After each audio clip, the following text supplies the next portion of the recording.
Well, this is where I ended up parking the thing last night in the dark. Got the loader out of the way, and today I just got home from work and I got a little bit of time. So I'm working on finishing up the wiring, starting with the wiring that's going to come from the junction block here that goes up to the alternator. And these wires just come down. I remember they go through this strain relief and then they come up and they go right to this rectifier block right here. So these were all taped together originally. So I'm going to retape these together. I got the length on this one set. I'm going to tape up this section here and then cut this to length. I didn't have enough yellow wire of the proper gauge, so I'm using a red wire here. But it's going to go to this yellow connection here. So, I mean, I know it's not ideal, but it's not like it's going to be that hard to figure out. If somebody comes in here down the road and looks at this thing to work on it, they'll quickly realize that the wire's been all changed out anyways.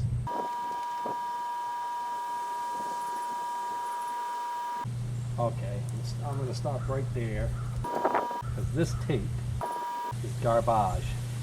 Must be old and must have been sitting in some heat somewhere because it's sticky like heck on both sides, which I don't want. It's gonna make a mess.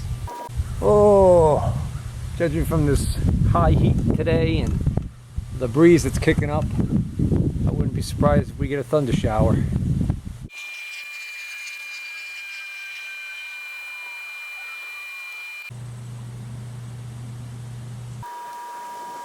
Alright, so I finished taping up this harness, and that's all good. And then I was turning my attention to these ground wires. I've got this big ground wire here that comes off the connector, and then I've got this big one here, comes off the block. Now, I've been attaching this, I think, here, way over here, like that. But I'm noticing that this is kind of a wide, flat piece. And if I connect this on here, it actually sticks out proud of this edge right here. So it's going to give me a problem putting the cover on. So I don't think this is supposed to go here. Now, I do think there was one that went here.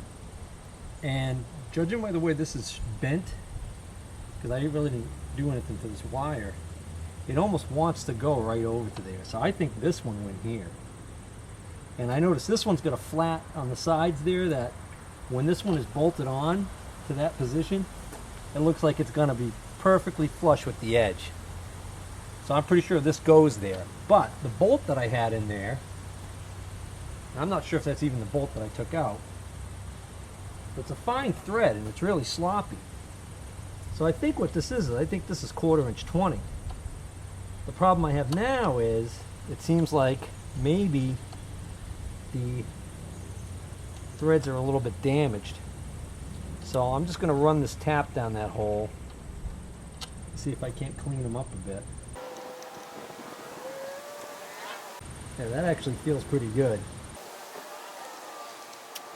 The problem is it's a blind hole and it's not very deep. So, alright, so I got to get a 1/4 inch 20 bolt that's going to be short. It's going to have to be shorter than that. That'll work. I'm not going to tighten that all the way just yet because I'm going to probably put my temporary ground cable on this position right here. This one, okay.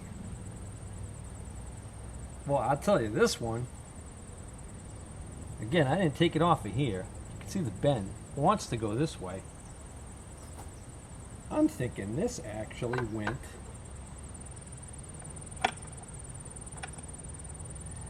this might have actually even gone underneath this clamp bolt. The bolt for the clamp over here. That I know I took off, so I could check that by looking at my own video. Well, I went and looked at my videos, and when I was disassembling this thing, this cable right here that I'm talking about was going to this position right here. Okay. But like I said, if I put that there now, I actually think it's going to interfere with putting the cover on. Not only that, but you can see the problem. If I put this one here, they'd have to be like stacked up, and that's going to be kind of a weird thing. I don't know. Now the other possibility is I've got a threaded hole down here, and that threaded hole down there might be where one of these is supposed to clamp. If I clamp this one down there, then that'll let me put this one over here. And I don't think any of them, well, I know that none of them, neither of these used the little bolt that is on the clamp here, because I had forgotten that that's a very, very small bolt. The only reason I have a 1/4 21 in here now is because I drilled and tapped it out. This is kind of not really wanting to bend and go back there. I think this is going to have to go here. So I'm going to take this off up here. I'm going to relocate it down there. I don't know what the condition of the threads are for that hole. They seem okay. That doesn't really want to contort and bend in that way to go back there. Oh yeah, it does.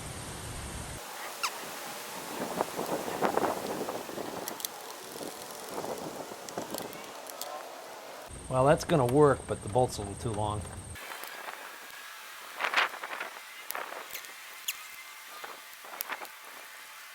So that's where I decided to ground it. There was a threaded hole here that wasn't being used.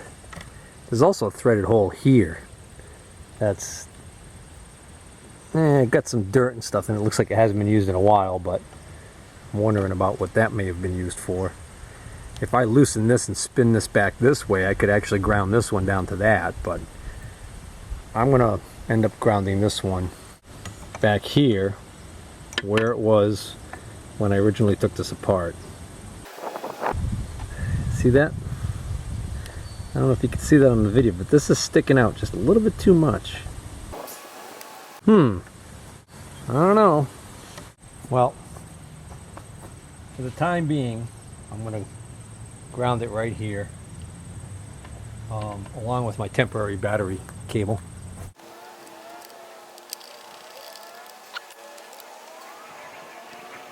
Next up is this big, thick, heavy red wire right here. This is my main power feeder. This goes to one of these big pins in the connector here, and when it's plugged into the boat, actually goes to the large cable that goes over to the positive terminal in the battery. So when the battery is in the boat, there's always 12 volts present here. This goes to this red connector on the switch box right here. It also has to go to the center pin on the rectifier right here.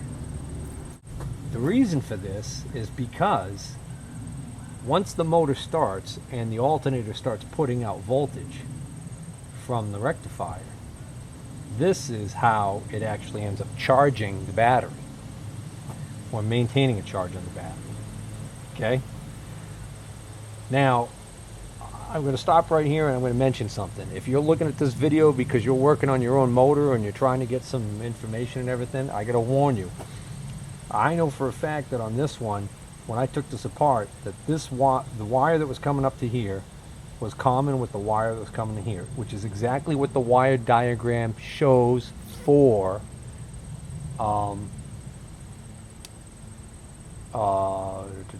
is it late model, early generation 1150s. Okay. On later models, they tie this 12 volt connection right here on the rectifier. It's tied to this connection here, which is the 12 volt coming from the key switch in the boat. So this position only has 12 volts on it when the key is on. So they made a change. I don't know why. Now, one theory would be that if your rectifier shorts out, because it's attached directly to the battery, it's going to will draw current like hell and kill your battery and maybe melt the wiring. If you have a leaky rectifier and it's got leakage current flowing through it, it's going to kill your battery whenever it's in the boat. So that's an interesting point. I wonder whether or not I should change the wiring. Okay, disregard what I just said. It's actually the other way around. On the early models, apparently, they had the rectifier output tied to where the white wire connection is. Sharp wire. Anyways, and on the late model 1150s, it shows that this rectifier was tied directly to the always 12 volt. So the rectifier is always across the battery if the battery is installed in the boat. That's on the later versions. So not sure why. So my theory wouldn't make sense. It can't be that they were worried about the shorted rectifiers killing the batteries in boats. Maybe they didn't want the charge current flowing from the rectifier all the way through the wiring harness of the boat up to the key and back to come back to the battery. Maybe they didn't want that. Does that make sense? Yeah. So this way, wiring it this way with the output of the rectifier directly to the always 12 volt line would be a much shorter, cleaner path of the power coming out of the rectifier going to the battery. So I think that's what's going on there. So since this is how it was wired when I took it apart, and that seems to be the way it's wired on the later models, that's what I'm going with. It doesn't help that there are more than one wiring diagram available, and they're apparently out of different publications, and they show different things.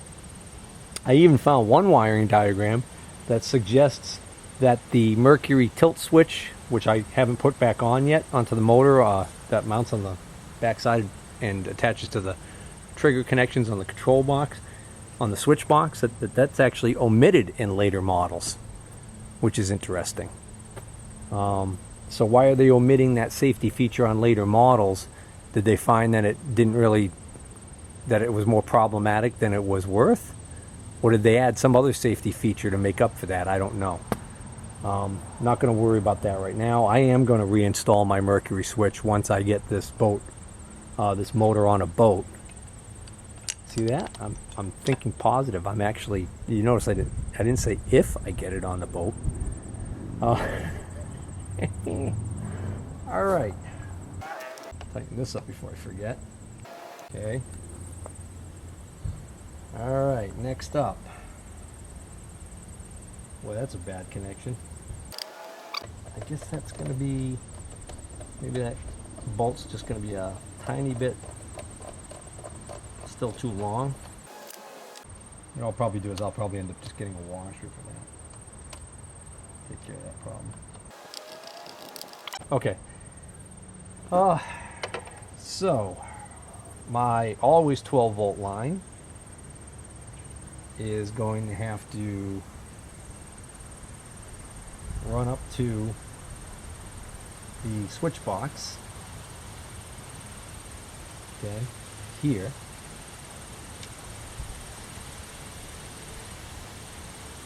But it also needs to go to here. But what I'm going to do is I'm going to put a terminal on, a ring terminal on here, and then have a second wire with a ring terminal. So I'll have two ring terminals under one screw to bring this into the circuit.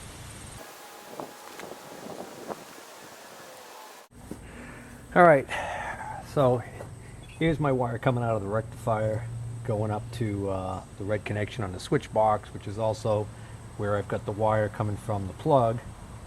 That's going to be my 12 volt, my always 12 volt. Okay, now the right now I'm not going to be plugging in the wiring harness from the boat to run this. I'm going to be just running it here on the stand, so I'm rigging up something temporary. So what I've done is I've got the big heavy red cable from this plug. I've got it actually hooked up to here on the solenoid. I'm also using this as a junction to join my temporary battery cable and my temporary 12 volt feed to my temporary push button switch for the starter solenoid. Okay, so what's going to happen is by doing it this way, when I hook this up to the battery, 12 volts is going to be going to this point here. It's going to feed my switch for the solenoid, but it's also going to go through this thick red cable and back feed, because that thick red cable is common to this in the connector. It's going to feed this and give me my 12 volts here. And if my starter repair or my alternator repair actually works and the motor starts running, it should actually feed the 12 volt charging voltage back through here and back to my battery. How am I going to know if the starter or the alternator is working?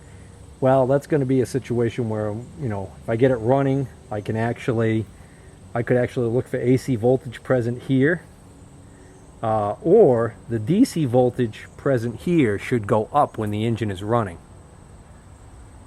So that's the least of my worries. Okay, so the temporary wire I have coming off of the solenoid coil, this wire and this wire normally would go to two of the wires on my connector here to go up to the key switch. And if you're wondering why they don't just ground one end of the solenoid coil and then just feed 12 volts to it from the key switch, the reason why they're sending this all the way back up to the controller up the front is because there's a neutral safety switch in this circuit. And the neutral safety switch basically would disable the engine from being able to be cranked over if the boat's not in neutral. So I've got a tachometer wire, which I'm not going to be using right now. Two wires for the solenoid coil that go up to that whole start circuit and neutral safety switch. I'm not going to use that right now.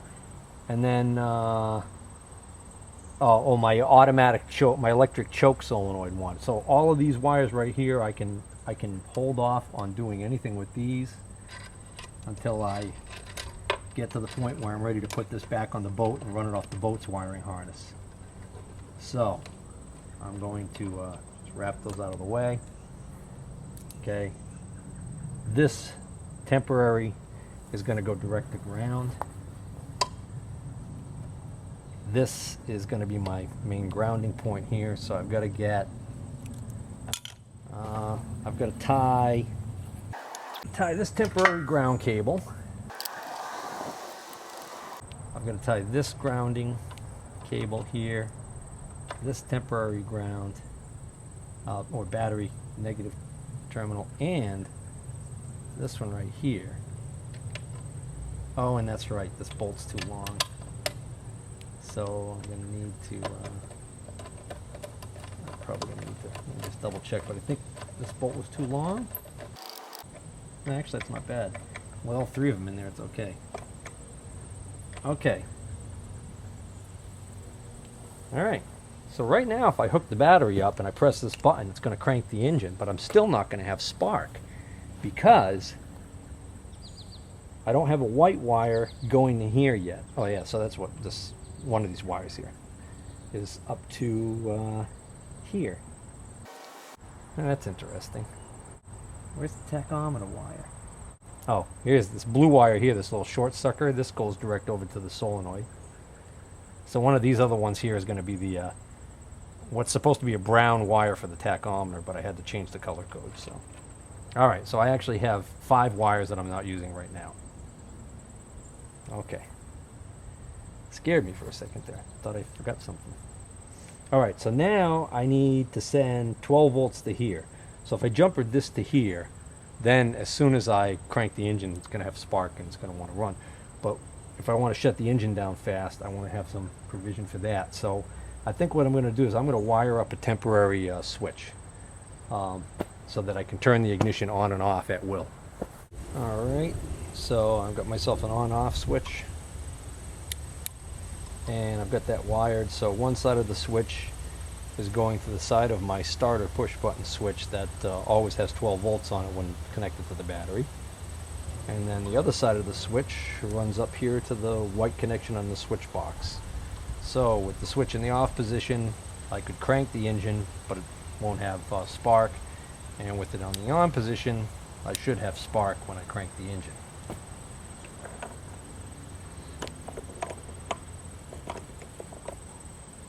So that pretty much concludes my temporary electrical hookup.